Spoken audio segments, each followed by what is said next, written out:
దేవుని మాటలు వింటున్న ప్రతి ఒక్కరికి యేసు ప్రభు వారి పేరిట శుభములు, వందనాలు. ఈరోజు మనం మాట్లాడుకోబోయే అంశం, బైబిల్ మనం ఏ విధంగా చూడాలి, బైబిల్ని మనం ఏ విధంగా చూడాలి.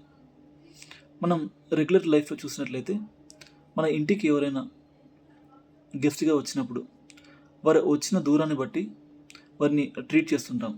ఎవరైనా తెలిసిన వాళ్ళు పక్కింటి నుంచి వచ్చారనుకోండి, కూర్చోబెడతాము, నీళ్ళు తీసుకోండి అంటుంటాం. అదే గెస్ట్ పక్కింటి నుంచి కాకుండా పక్క ఊరు నుంచి వచ్చారనుకోండి, సో ఇమీడియట్గా టిఫిన్ చేయండి లేదా తినండి అని అంటుంటాం.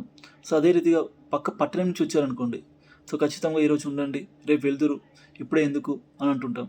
సో అలా కాకుండా వేరే కంట్రీ నుంచే వచ్చారనుకోండి, సో కొన్ని రోజులు వారి కోసం బస సిద్ధం చేస్తుంటాం, మరి కొన్ని రోజులు ఉంచుకుంటాం.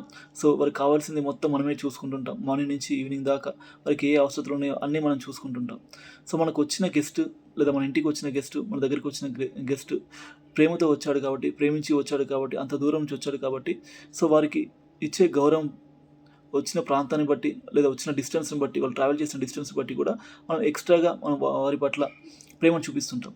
సో అదే రీతిగా చూసినట్లయితే బైబిల్ మనకి ఎక్కడి నుంచి వచ్చింది అంటే దేవుని నోటి నుంచి వచ్చింది, లేదా దేవుని నుంచి వచ్చింది, లేదా పరలోకం నుంచి వచ్చింది అని ఆలోచించినట్లయితే, సో పరలోకం నుంచి వచ్చిన వాక్యాన్ని మనం ఏ రీతిగా ట్రీట్ చేయాలి, ఏ విధంగా చూసుకోవాలి, ఎంత జాగ్రత్తగా చూసుకోవాలి. సో మనం బైబిల్ని గౌరవిస్తున్నామని మనం చెప్పాలి అంటే, సో ఖచ్చితంగా బైబిల్ని నీట్గా ఉంచుకోవాలి, మంచిగా మెయింటైన్ చేయాలి. అన్నిటితో పాటు కాళ్ళ దగ్గర, చేతుల దగ్గర రెగ్యులర్గా వాడే పరిసర ప్రాంతాల్లో కాకుండా దానికంటూ సపరేట్గా సెల్ఫ్లో పెట్టాలి. సో క్లీన్గా ఉంచుకోవాలి. వాటితో పాటు మనం బైబిల్ని గౌరవిస్తున్నామంటే మరి ముఖ్యంగా రోజు చదవాలి, రోజు ధ్యానించాలి, రోజు నేర్చుకోవాలి, దేవుని దగ్గరికి రావాలి.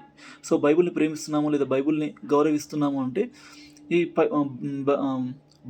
బాహ్య ప్రపంచంలో బాహ్యంగా కనిపించే వాటి విషయమే కాదు, కానీ మనం ప్రాక్టికల్గా బైబిల్ని రెగ్యులర్గా చదువుతూ, రెగ్యులర్గా నేర్చుకుంటూ, రెగ్యులర్గా బైబిల్తో సహవాసం కలిగి, దేవునితో సహవాసం కలిగి ముందుకు వెళ్తున్నట్లయితే ఇండైరెక్ట్గా మనం బైబిల్ని గౌరవించినట్టుగా ఉంటున్నాం.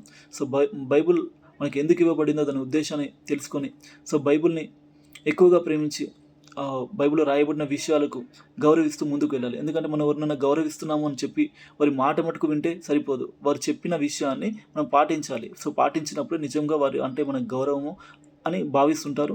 అదే రీతిగా మనం కూడా భావిస్తుంటాం. సో బైబిల్ మనం ఏ విధంగా చూడాలి అంటే, బైబిల్ మన ఇంట్లో పెట్టుకొని దాచిపెట్టుట కాదు, కానీ ప్రాక్టికల్గా మనం చదువుటకు, నేర్చుకుంటకు, అన్వయించుకుంటకు, ఆ విధంగా బ్రతుకుటకు మనకు బైబిల్ని ఉపయోగించుకోవాలి. ఆ రీతిగా మనం గౌరవించాలి.